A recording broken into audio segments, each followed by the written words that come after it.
되지 못하는 것이 다시 큰 산이라고 할 수 있겠습니다.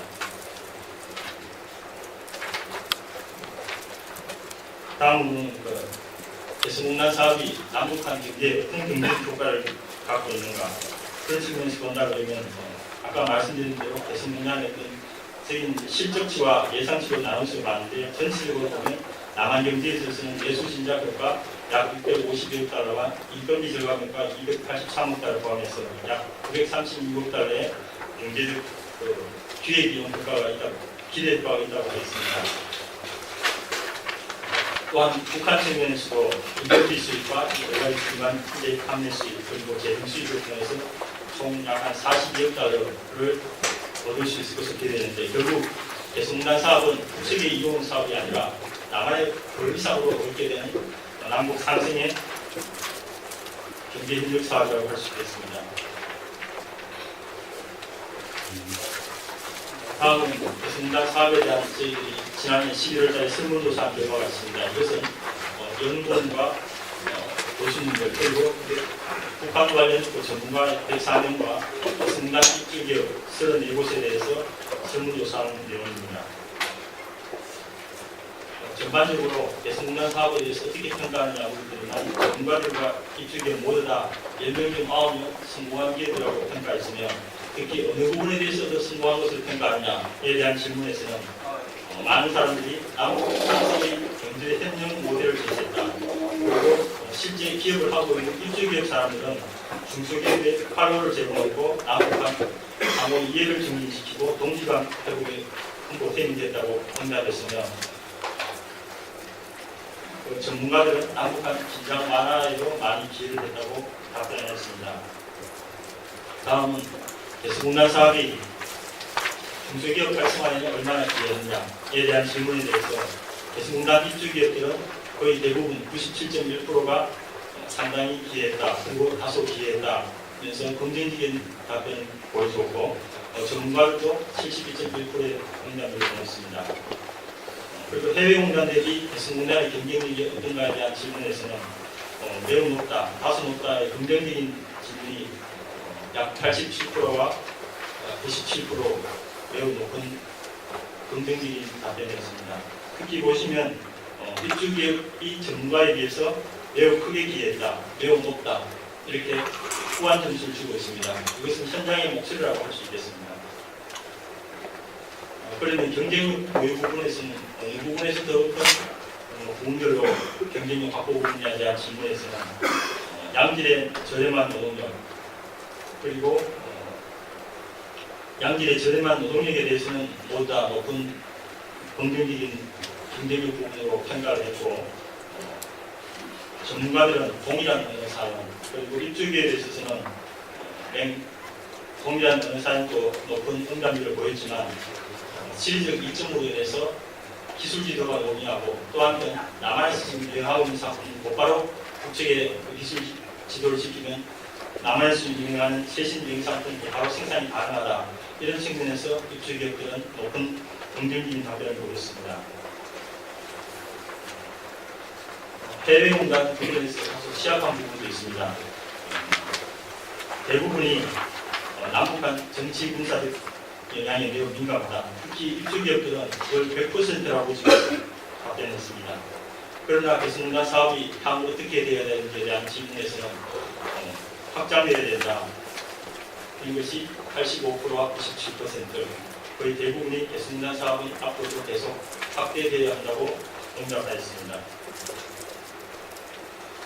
현재 개성공단 사업을 위해서 해결 과제 내지 현황 과제로서는 통행, 통관, 통신과 같은 상통 문제와 국책의 일방적인 개성공단 취입 제한이라든지 여러 가지 규정을 일방적으로 통과한다든지 하는 국책의 일반적인 행동에 대해서 향후 개선이 필요하다.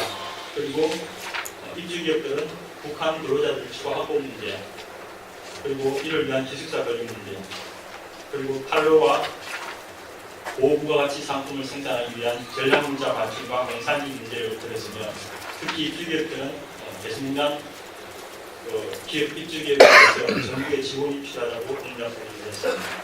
그리고 기타 하기로는 모의사들 제도 해제와 개성 관광의 조속한 재개도 기타 의견을 제시하였습니다. 개성공단 외에 다음 세 정부에서 남북관계 지금 현안이 되고 있는 오이사 조치에 대해서 한번 질문을 해보았습니다. 이것도 마찬가지로 10명 중 9명이 오이사 조치를 해제해야 한다고 응답하였으며 새로운 남북 경협 사업을 추진할 때 새 정부에서는 기존 사업을 우선해야 되냐 아니면 새로운 사업을 해야 되느냐에 대한 응답에서는 절대 다수가 정부와의 입주기에 마찬가지로 신사업보다는 기존 사업 추진을 주문하였습니다.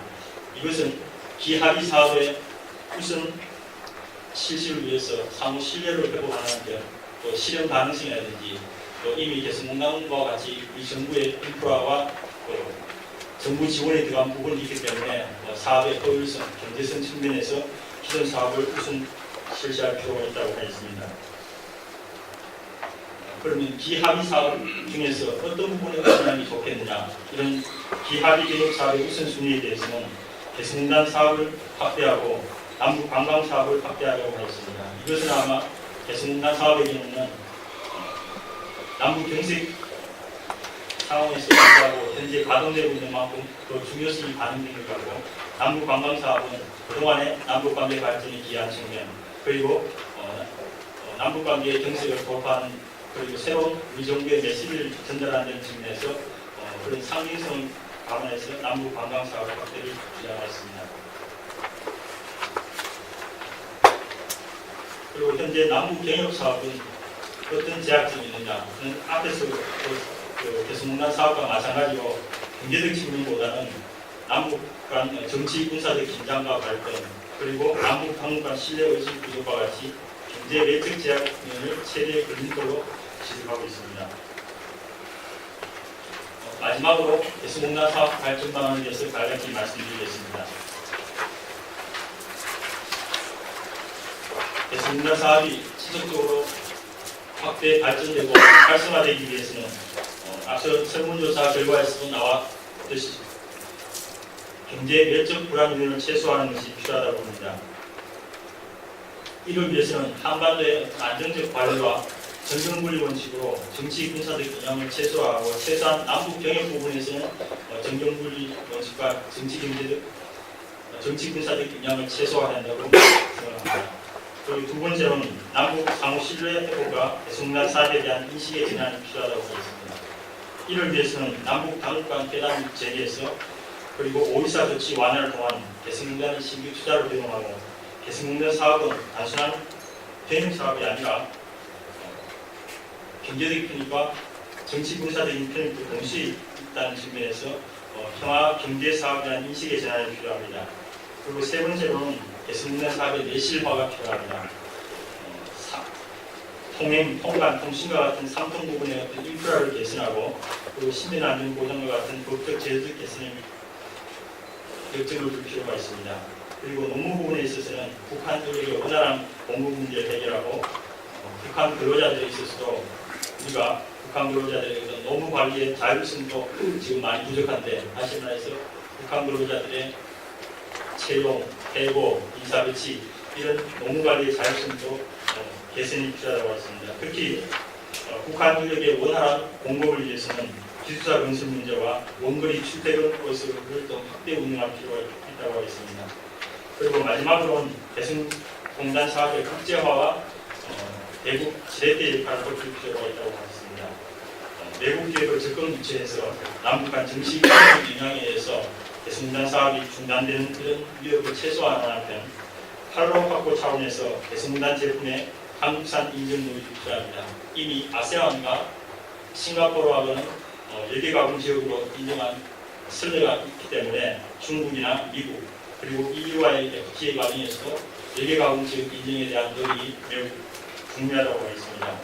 또한 남북 공동의 합동 시찰단 규정에서 중국, 베트남과 같은 사실 분리국뿐만 아니라 우리 남한이나 미국과 같은 다른 서방 세계로 확인해서 북한이 글로벌 스탠더드의 기준을 적용하고 도입해서 할 수 있는 하도록 계속 유도해 나가야 되겠습니다.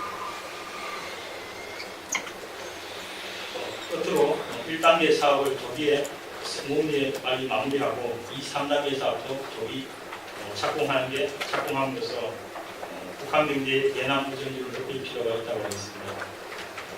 이상으로 제 발표를 마치겠습니다. 감사합니다. 예, 바로 이 주제로 들어가겠습니다.